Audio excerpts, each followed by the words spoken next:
एक बार की बात है, एक जंगल के किसी घने पेड़ पर एक गौरैया का जोड़ा रहता था।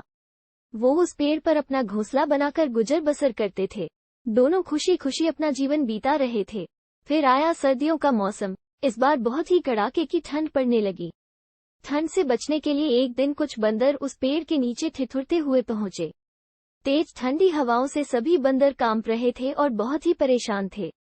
पेड़ के नीचे बैठने के बाद वो आपस में बात करने लगे कि काश कहीं से आग सेंकने को मिल जाती तो ठंड दूर हो जाती। उसी बीच एक बंदर की नजर पास पड़ी सूखी पत्तियों पर पड़ी।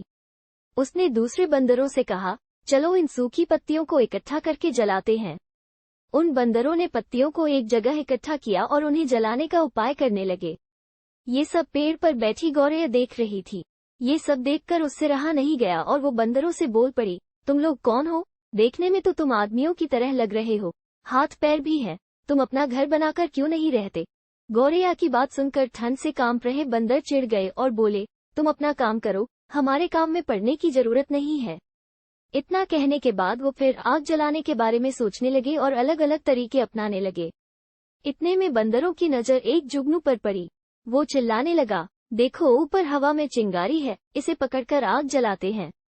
ये सुनते ही सारे बंदर उसे पकड़ने के लिए अलग अलग तरीके अपनाने लगे।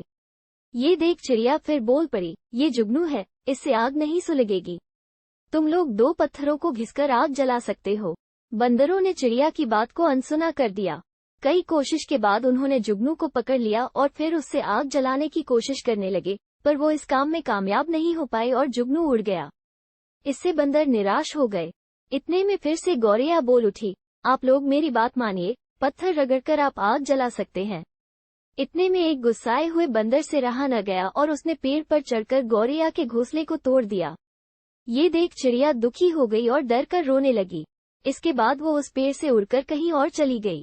कहानी से सीख जरूरी नहीं कि हर किसी को ज्ञान या उपदेश दिया जाए। उपदेश उसी को दिया जाना चाहिए जो समझदार हो और बातों को समझे। बेवकूफ को उपदेश देने से खुद का ही बुरा हो सकता है।